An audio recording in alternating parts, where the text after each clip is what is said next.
แรงงานลาวไปงานอยู่ที่ประเทศเกาหลีเหตุงานพอ3วันเนาะสุดท้ายเสียชีวิต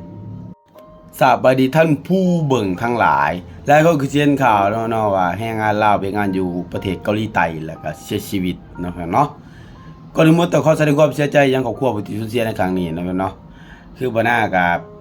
ไปหาข้อมูลเนาะว่าเกิดจังขึ้นเนาะว่าไปเฮ็ดงานเพียง3 มื้อเนาะก็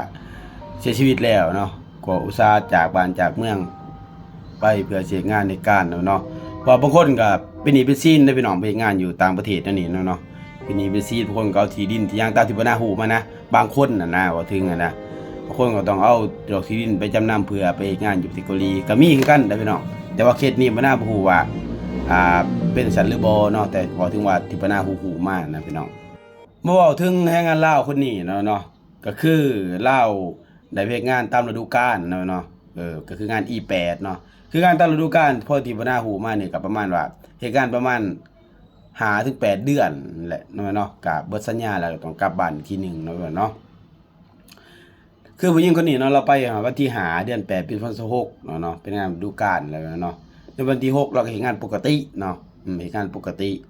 ตามนายจ้างปกติเนาะพอวันที่7เนาะตามที่ว่าบ่น่ารวบรวมมาประดิษฐ์ประต่อให้ฟังเนาะตามเพจต่างๆนะพี่น้องพอวันที่7เนาะเราก็เฮ็ดงานแหละแต่ว่านายจ้างบอกว่างานบ่หลายมื้อนี้ก็เลยให้ไปเฮ็ดนำนายจ้างคนอื่นก่อนนะเนาะผู้หญิงคนนี้ก็เลยไปเฮ็ดเนาะแต่อยู่ในหันมีเพื่อนร่วมงาน2คนเนาะเพื่อนร่วมงาน2คนเป็นคนไทยเนาะตามข่าวว่าเป็นคนไทยเนาะแต่ที่นี่ ตามข่าวว่าเราพอเราเฮ็ดไปเฮ็ดมารู้สึกว่าอากาศมันร้อนเนาะเราก็รู้สึกว่าเราเป็นวินเนาะเป็นวินแบบมึนเป็นวินเป็นหยังนะพี่น้องก็เลยบอกกับเพื่อนร่วมงานเหมือนกันว่าขอไปพักผ่อนก็เด้อว่าบ่ไหวเลยเป็นวินเป็นหยังสินะพี่น้องเพราะอากาศมันร้อนแห้งเนาะในมื้อนั้นเนาะตามที่ข่าวบอกเนาะที่นี่เพื่อนร่วมงานก็เลยโทรไปบอกนายจ้างเนาะให้ไปมารับเพื่อเอาไปพักผ่อนนะพี่น้องหลังจากที่นายจ้างมาแล้วเนาะนายจ้างมาแล้วก็เลยแบบว่าหาโตบ่เห็นหาโตบ่เห็นหาโตบ่พอเนาะฮู้ว่าไปไสสินะพี่น้องที่นี่พอฮู้ข่าวสั่นเนาะ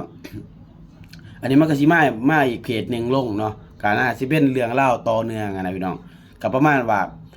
นายจ้างเนี่ยอาจสิติดต่อหาศูนย์นะศูนย์ก็คือแบบว่าตามกรมจะหางานหยังหรือบ่ก็บ่ฮู้เนาะที่นี่ตามศูนย์ก็เลยโทรมาหาผัวผู้ที่หายตัวหรือว่าผู้ที่เสียชีวิตนะว่าเป็นหยังคือโทรหาเมียบ่ได้อีหยังว่าสินะคือว่าเมียหายไปไสสินะที่นี่ผัวก็เลยติดต่อหาเมียเนาะติดต่อหาผู้เสียชีวิตนั่นแหละก็ติดต่อจะได้ก็บ่รับสายเนาะติดต่อจะได้ก็บ่รับสายเนาะก็เลยอาจสิมีการ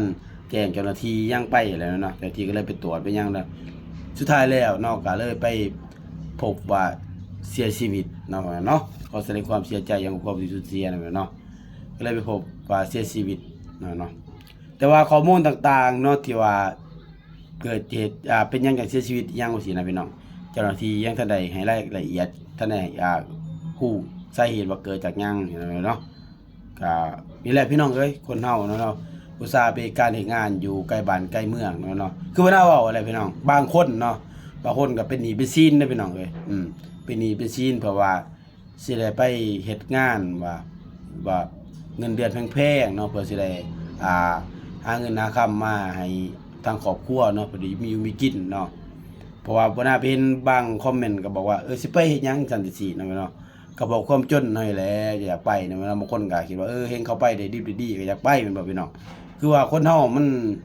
เราทุกชีวิตมันบ่เท่ากันนั่นนะพี่น้องบางคนเขาคิดว่าสูงวัยจังซี่เพราะเฮาก็บ่ฮู้ดอกว่าเฮาไปแล้วเฮาสิเจอกับแบบนี้เฮาสิเป็นแบบนี้เนาะพอห่างกายเฮาก่อนสิไปนี่ตามข่าวตามที่บ่น่าเคยได้ยินเขาเว้านะคนสิไปเป็นเรื่องง่ายๆได้พี่น้องเขาต้องตรวจตามสุขภาพร่างกายหยังก่อนนะพี่น้องแต่ว่าเฮาก็บ่ฮู้เนาะคนเฮาเนาะแบบคือเขาเว้าแหละเนาะเฮ็ดเฮาบ่ฮู้ว่าฮู้แต่มื้อเกิดบ่ฮู้มื้อตุ้ยเนาะสุดท้ายแล้วเรื่องราวนี่ก็เป็นเรื่องราวสิน่าเศร้าเนาะเพราะว่าตอนเราหายเราหายโตนะทางเพจต่างๆเนาะทางครอบครัวก็ได้ประกาศตามหาคนหายกันได้พี่น้องแต่ว่าสุดท้ายแล้วก็มาพบว่าเสียชีวิตเนาะขอแสดงความเสียใจอีกครั้งนึงแล้วกันเนาะ